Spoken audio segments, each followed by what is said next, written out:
Okay. Ha. Jadi, okay. So yang kita akan cover untuk modul ni sebenarnya dia berterusan lah. Pertama kita mula dengan harfiah bacaan solat ni. Kan, kalau kita kat sini memang kita harapkan adalah wakil-wakil rumah ngaji tu yang lepas ni boleh ajarlah di tempat masing-masing kan. Sebab kalau boleh kita nak sebagaimana yang kita hari tu kita kata kita JV lah dengan PRNK.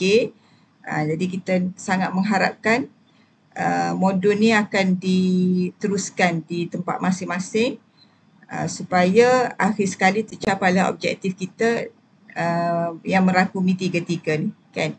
Iaitu yang pertamanya kita kata sebab kita nak dekatkan orang dengan bacaan bahasa Arab lah kita kata, bahasa Arab Al-Quran ni nak suruh rasa mudah dan di samping kita sendiri memang kita kena faham betul-betul lah bacaan dalam solat kan. So kita mulakan dengan harfiah bacaan dalam solat. So di sini kita sebenarnya dah ada 143 vocab yang kita boleh fahami maksud dia kan. Hanya semata-mata kita kuasai apa yang kita baca dalam solat. So kita hari-hari bercakap dengan Allah dalam solat, jadi sepatutnya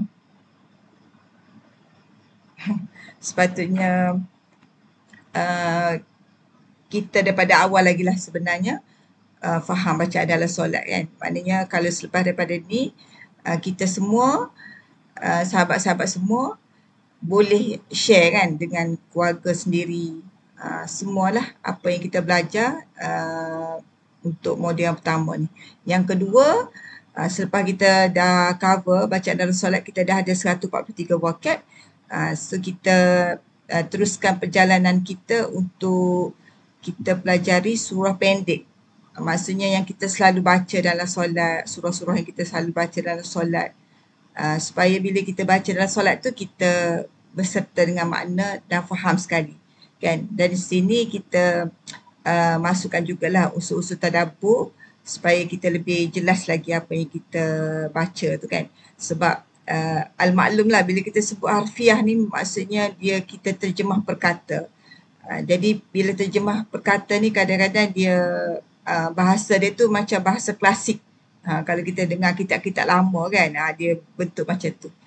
Tapi kita murnikan dengan, kita tengoklah terjemahan. Lepas tu ditambahkan lagi dengan tadabbur supaya kita lebih faham makna dia kan. Dengan ini kita dah menguasai dalam 200, dekat 300 lah kosakata tadi kan. Menyebabkan kita akan rasa lebih mudah dan lebih senang lah untuk kita meneruskan perjalanan kita kepada harfiah dan hafal ayat dalil bermula daripada surah Al-Baqarah kan. Jadi kita tambah kosakata vocab kita kat sini dengan cara kita teruskan melalui hafal berserta dengan hafal lah kali ni. Kita nak, kalau kita kata harfiah bacaan solat ni memang kita hafal vocab dia. Lepas tu yang surah-surah pendek ni kita cuma dah hafal dah ayat-ayat dia kan. Cuma nak hafal makna je lah. Tapi bagi surah Al-Baqarah ni mungkin banyak daripada kita belum hafal lagi. Jadi di samping kita hafal makna dia, kita juga menuju ke arah kita nak hafal dari segi ayat tadi kan. Okey. Kemudian kita tengok sikitlah apa dia rasional dia. Untuk khusyuk solat ni ialah yang pertamanya kita pun tahu kan, solat ni apa yang Allah kendaki daripada solat ni sebagaimana surah Taha ayat 14, aqimis solata lizikri. Dirikanlah solat untuk mengingatiku. Jadi maknanya bila kita kata sebut ingat, sudah semestinya apa yang kita baca tu sepatutnya kita faham kan. Kita nak ingat Allah, kita nak rasa ta'zim ya Allah. Bila kita sebut Allahu Akbar, kita nak supaya kita betul-betul ikhlas dalam kita puji Allah kan. Jadi saya rasa sahabat-sahabat sedia maklum lah untuk yang tu kan. Kemudian yang seterusnya, marilah kita sama-sama betulkan niat kita, tajdid niat. Maknanya kalau kita kata kita nak lalu tiga-tiga proses tu kan, especially proses yang terakhir tu, iaitu kita nak menghafal ayat Al-Quran lah kita kata, tapi dalam bentuk kita mulakan dengan ayat-ayat dalil dulu. Tapi kita niatlah bahawasanya kita ni sampai ke tahap kita nak belajar untuk diri kita sendiri dan juga bukan untuk setakat kita saja, kita nak amal dan kita nak sampaikan pada yang lain. Ini sesuai lah dengan kita kata objektif PRK, be fast kan, baca, faham, amal dan sampaikan. Okay. So yang penting niat. Sebab bila kita dah niat, mungkin hasrat kita tu tak kesampaian. Maknanya kalau kita kata aku niat nak hafal, nak faham, nak beramal dengan 30 juzuk keseluruhan Al-Quran kan. Tapi al-maklumlah kita ni dah orang kata dah remaja senja, jadi kemungkinannya mungkin kita tak sempat nak cover ke semua tu. Tapi bila kita dah ada niat, tu peranan niat. Fadilat niat ni adalah kita kata sebagaimana dalam hadis riwayat Bukhari ni, barang siapa berniat, maka barang siapa berniat mengerjakan kebaikan tetapi tidak dikerjakannya. Maknanya setakat dia niat tapi dia tak kerjakan, Allah dah mencatatkannya sebagai satu kebaikan yang sempurna. Dah dicatatkan sebagai amalan tadi, sebagaimana amalan tadi. Tetapi jika dia berniat untuk berbuat kebaikan lalu dia mengerjakan, maknanya dia ada peluang untuk mengerjakannya, Allah akan mencatatkan sebagai 10 hingga 700 pahala. Subhanallah. Okay. Jadi maknanya itulah pentingnya kita niat. Okay. Kemudian so kita nak hari ni kita mukaddimah dululah supaya kita faham ke mana hala tuju kita kan. Okey, yang pertama kita kena faham macam mana sebenarnya berinteraksi dengan Al-Quran. So saya ambil ni petik daripada ceramah Ustaz Adi Hidayat lah, yang dia menjelaskan. Kita tahu Ustaz Adi ni dia memang dari segi pesantren dia pun telah menghasilkan ramai graduan-graduan yang tahfiz Al-Quran yang hebat lah. Dia punya ingatan tu berserta dengan nombor ayatnya dan maksudnya cara dia tu kan, dia boleh di-applykan dalam kehidupan ayat-ayat yang dihafal tu. Okey, jadi 3 cara berinteraksi dengan Al-Quran yang disebutkan oleh Ustaz Adi, iaitu yang pertama ialah dari segi qiraat ataupun qiraah. Yang kedua tilawah, yang ketiga ialah tahfiz. Maksudnya dalam kita nak berinteraksi dengan Al-Quran ni kan, kita sebagai seorang Muslim ni kalau boleh kita biar cover tiga-tiga. Jangan terhenti kepada yang satu saja ataupun kedua saja ataupun ketiga saja kan. Jadi walaupun kita usia lewat macam mana pun, kita niat. Yang penting kita niat dulu. Okay? Sebab banyak manfaat yang kita akan perolehi. Okey, yang pertama qiraah. Jadi kita dah biasa sebut, bila kita sebut qiraah ni, kalau kita fikir macam qiraah ada 10 qiraat kan, cara bacaan tu. Tapi sebenarnya qiraah ni maksud dia membaca dengan tajwid tanpa dituntut memahaminya. Maknanya kalau kita baca dengan kita tak faham, itu disebut qiraah. Okey. So apa dia kelebihan qiraah ni? Okey, untuk qiraah saja, ini yang kita semua sedia maklum. Maknanya kalau kita baca sahaja pun kita dah dapat pahala. Apa dia pahala dia? Baca satu huruf, dapat 10 kebaikan kan, digandakan menjadi 10. Maknanya kalau kita baca alif lam mim, dah dapat berapa pahala tu? 3 kali dengan 10, 30 kan. Itu maknanya betapa Allah ni sayang pada kita. Kita baca saja pun tanpa faham dah dapat pahala kan. Tapi kita jangan setakat itu sahajalah. Sebabnya dia ada hadis Nabi yang macam menyinggung lah perbuatan kita kalau kita semata-mata baca dalam keadaan kita tak faham. Iaitu dalam hadis riwayat Bukhari ni, mereka membaca Al-Quran tetapi bacaan itu tidak melewati tenggorokan mereka. Maksud dia apa? Maksudnya baca hanya di lidah dan suara. Tapi tak sampai di hati untuk difaham dan diamalkan. Kan? Maknanya kita tak boleh terhenti sampai kita baca saja.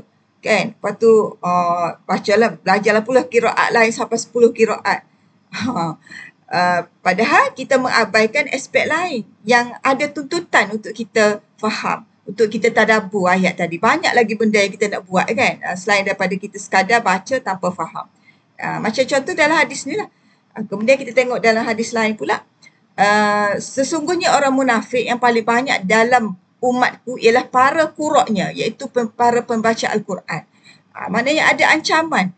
Kalau seandainya kita ni setakat kita baca, contohnya kalau kita baca surah Al-Baqarah kan yang menceritakan mengenai orang yang bertakwa, 5 ayat tu. Kemudian 2 ayat kemudian mengenai orang kafir. Lepas tu yang seterusnya tu kan, dalam semuka lebih tu adalah mengenai orang munafik. So kalau kita sekadar baca tanpa kita faham, kita takut perbuatan kita, amalan kita tu kan menyerupai orang munafik.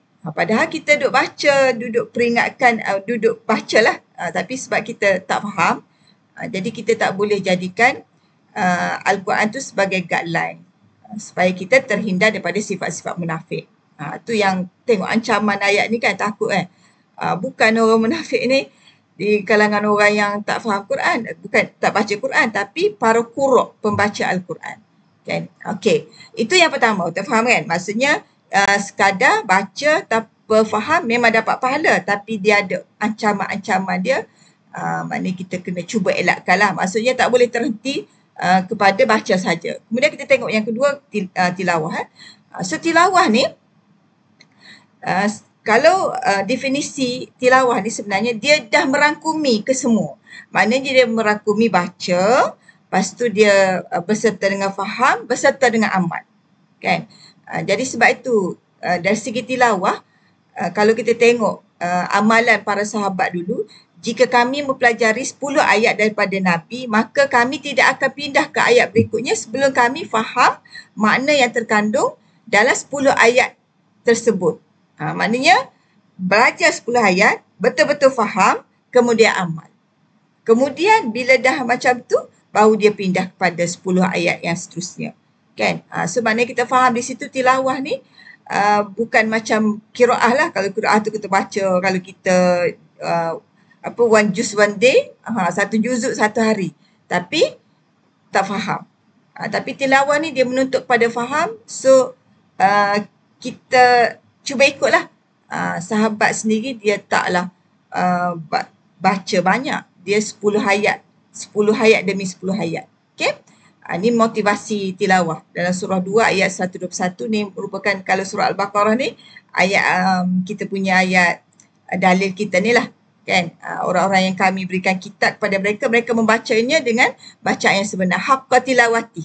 Maksudnya dengan tadilah merangkumi baca, faham dan juga amal. Kan? Itu dalil lah untuk tilawah. Sebab dia sebut kat sini pun haqqa yatslu. Yatslu ni tilawah. Kemudian bukan saja baca. Baca tu dah merangkumi 3.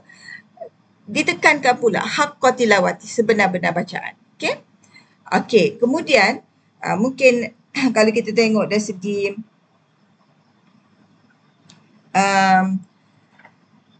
kalau kita kata kita ni nak menuju kepada kita faham Al-Quran kan. Kita faham ayat-ayat yang kita baca kan. Yang kita sebut harfiah. Ni maksudnya perkata lah. Huruf demi huruf ataupun perkataan demi perkataan. Jadi kenapa perlu harfiah ni?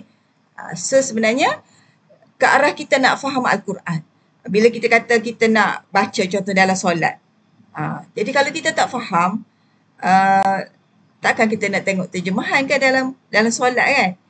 Kalau di luar solat bolehlah kita kata tak apa, tak tengok tak faham, boleh tengok terjemahan kan.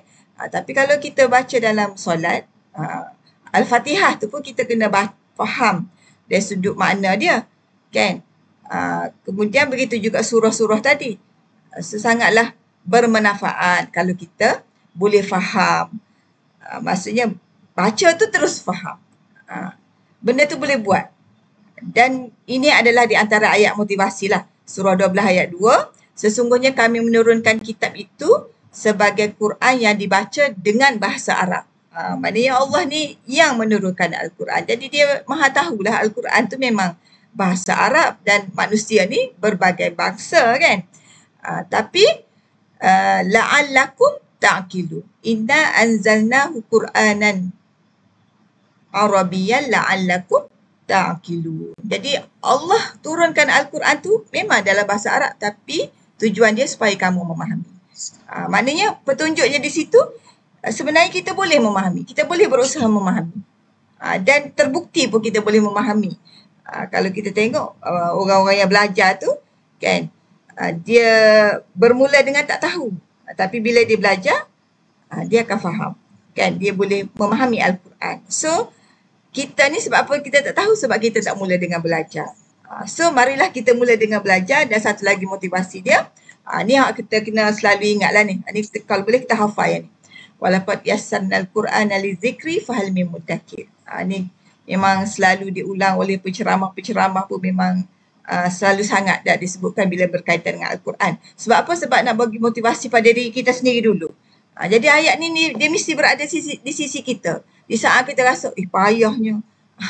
Memang tak boleh nak sebut payah. Sebab apa? Sebab dia kontras dengan apa yang Allah sebut di sini. Allah kata, sesungguhnya kami mudahkan Al-Quran untuk pelajaran, maka adakah orang yang mengambil pengajaran? Berapa kali tu Allah sebut? 4 kali berturut-turut, kan? 17, 22, 32 dan 40. Surah Al-Qamar. Kan? Jadi, disebabkan ayat ni lah maknanya Allah kata 4 kali berturut-turut tu menunjukkan betapa nak menegaskannya. Kan? Allah remind 4 kali.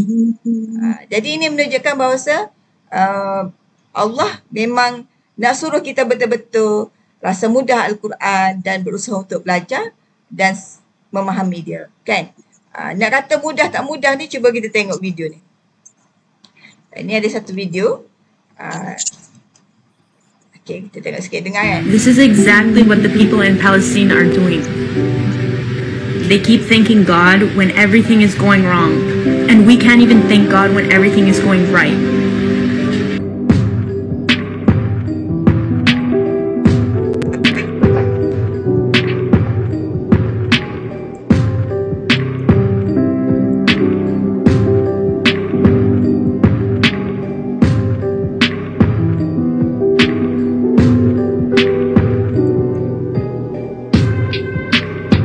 I literally just started reading the Quran out of curiosity, and now I'm hooked.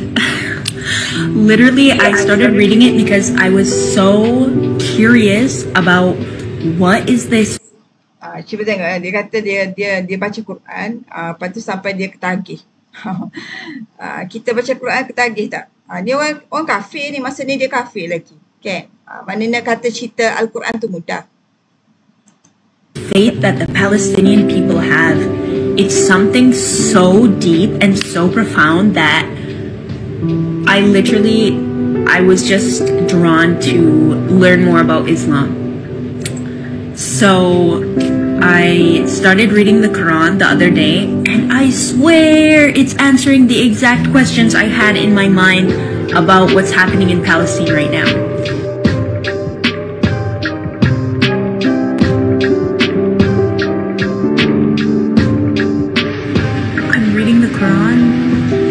Tearing up because I've been so worried about the Palestinian people, and especially the kids who've been dying. And it says here in the Quran in 2145, and it's the section 154, do not say that those who are killed in God's cause are dead. They are alive, but you are not aware of it. We shall certainly test you with fear and hunger and loss of property, lives, and crops. Give good news to those who endure with fortitude.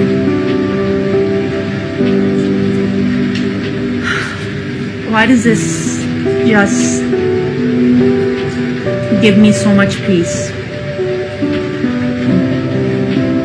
Those who say when afflicted with a calamity, we belong to God and to Him we shall return, are the ones who will have blessings and mercy from their Lord. It is they who are on the right path.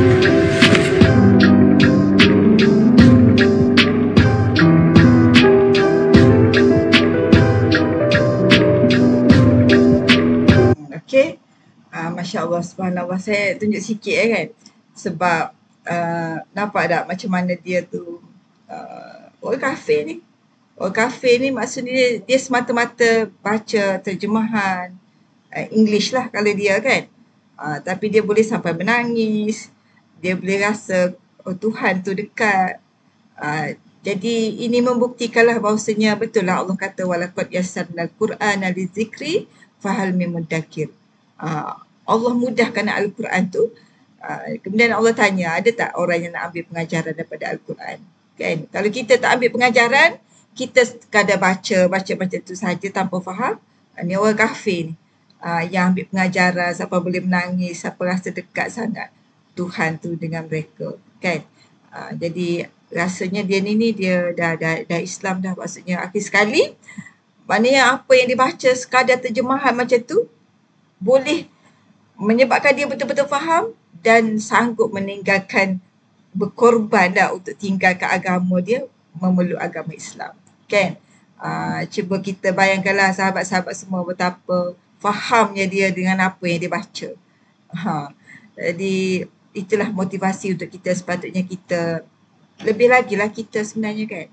Okay. Okay. Itu kita kata usaha kita untuk faham.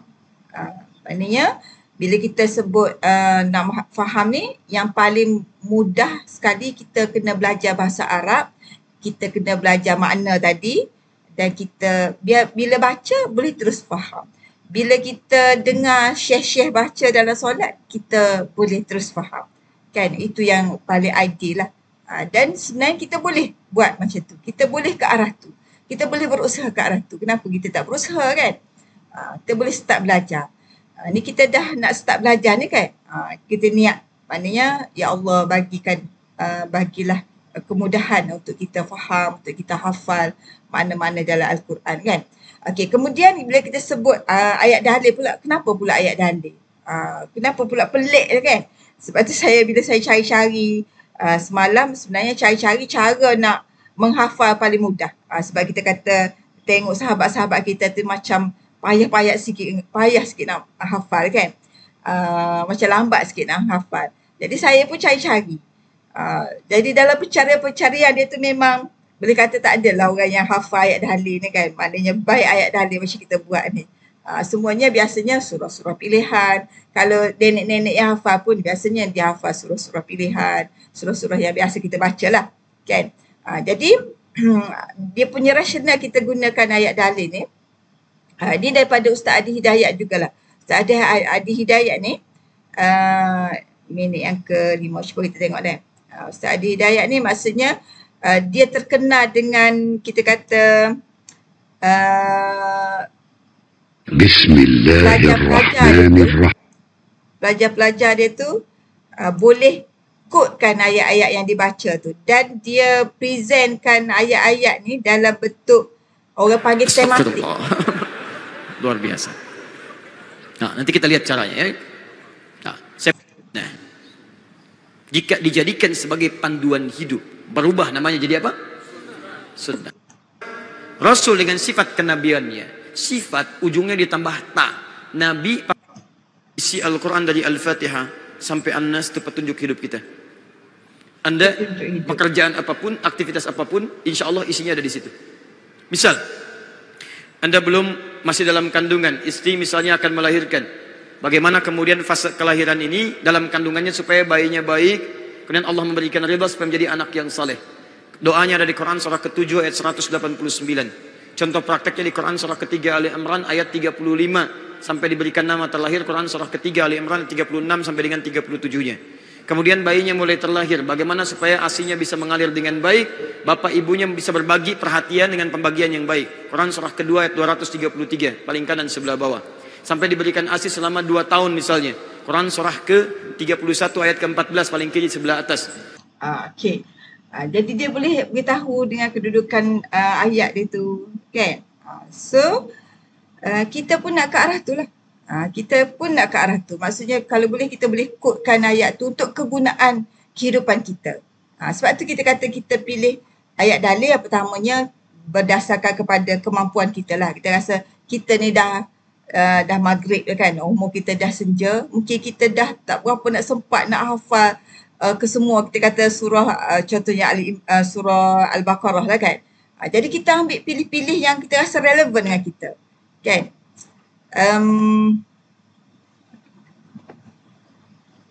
Okey. Sebenarnya kita nak untuk seterusnya ni, maksudnya saya rasa sahabat-sahabat faham lah. Maknanya nanti lepas ni kita akan setiap minggu saya akan cover-cover lah yang lain ni, kan? Maknanya kita kata tadi kita nak hafal, sebab apa kita pilih ayat dalil, sebab berdasarkan tema. Tema maksudnya berdasarkan kita kata situasi hidup kita lah. Contoh kalau berdasarkan peristiwa kita kata. Sebagaimana zaman Nabi dulu pun ayat Al-Quran tu kan turun mengikut peristiwa. Kalau masa perang contohnya masa perang Badar, ayat berkaitan dengan perang Badar dan seterusnya, kan? Jadi bila macam tu ayat tu rasa dekat dengan Nabi sendiri dan para sahabat lah. So kita pun nak cuba menghidupkan keadaan macam tu. Nak suruh ayat Al-Quran ni biar dekat dengan kita. Apa-apa masalah yang kita hadapi, dia boleh menjadi solusi bagi kita. Jadi kita utamakan dahulu menghafal ayat dalil. Dan cara dia ialah sebenarnya cara ni, biasa ayat dalil ni memang kita boleh faham pun. Maksudnya penceramah-penceramah pun dia hafal banyak-banyak ayat, kan? Tapi untuk kita mudah murajaah, sebab kita ni bukan penceramah, kita ni bukannya pensyarah universiti. Dia tengok orang pensyarah universiti kan, boleh keluar pra je dia punya ayat Quran tu, sebab dia hari-hari dia duduk berceramah, lecture, kan? Kita ni jauh lah daripada benda-benda macam tu, kan? Bagi tazkirah pun mungkin kepada anak-anak kita je. So macam mana kita nak maintain supaya sentiasa ingat apa yang kita baca tu? Jadi kita kena murajaah. Dan dia punya key, dia punya petua untuk kita kekalkan hafazan kita tu. Tak kira cara macam mana kita menghafal, yang paling penting sekali ialah kita kena murajaah. Memang kita kena ulang lagi dan lagi dan lagi, kan? Sebab tu kita pilih untuk kita explore ayat dalil bermula daripada surah Al-Baqarah dulu, supaya kita boleh murajaah. Kalau tidak, susah kita nak murajaah. Sekejap surah tu, sekejap surah ni. Itu saja tujuan kita, kan? Jadi saya rasa slide saya ni mungkin ada lagi sikit mengenai motivasi hafazan. Mungkin kita akan untuk next lah. Jadi untuk kali ni saya nak jemput lah. Kita stop sharing lah. Tak pasti ada ke tak kawan-kawan ni. Kak Zahada, Kak Mah ada, Kak Masnah ada? Kak Nah?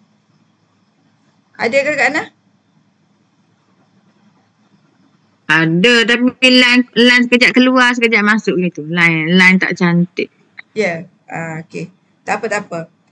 So bersama sahabat-sahabat saya ni, saya nak kita macam demo sikit lah, kan? Macam mana kita nak menyeru kawan-kawan ni ke arah cara menghafal macam ni, kan? Supaya ayat-ayat tu kita boleh kekalkan dalam memori kita, dalam kita ulang lagi dan lagi, supaya bila kita nak top up yang baru, kita akan boleh kekalkanlah apa yang kita dah hafal sebelum ni, kan?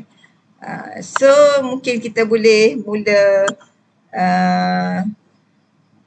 demo sikit lah kan, untuk sahabat-sahabat kita yang lain supaya ada sedikit motivasi lah daripada kawan-kawan kita ni. Sebenarnya kita dah Alhamdulillah surah Al-Baqarah tu boleh kita kata dah habis lah. Kita cover, bukan habis apa, habis yang kita kata ayat dalil.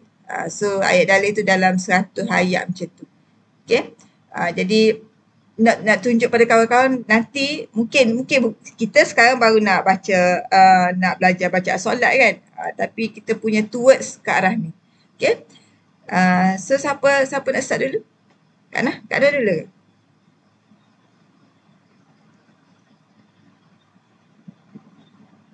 Siapa dulu Kak Nah? Kak Nah dulu ke?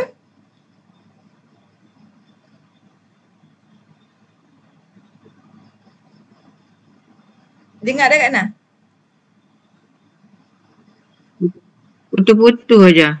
Putus-putus? Zoom. Zoom ni selalu macam ni ke Zoom Kak. Okey, Kak Mah dengar. Boleh dengar suara Kak Mah? Okey. Boleh. So mungkin Kak Mah boleh Kak Mah start dulu Kak Mah start dulu lah. Boleh. Kak Mah ayat 166. Boleh kawan-kawan rujuk tengok ayat surah. 166 hingga 169. Muka surat 25. Surah 2 ayat 166 hingga 169. A'udzubillahi minasyaitonirrajim. Dengar Mah? Dengar? Clear? Boleh dengar? Suara Kak Mah boleh? Clear. Boleh.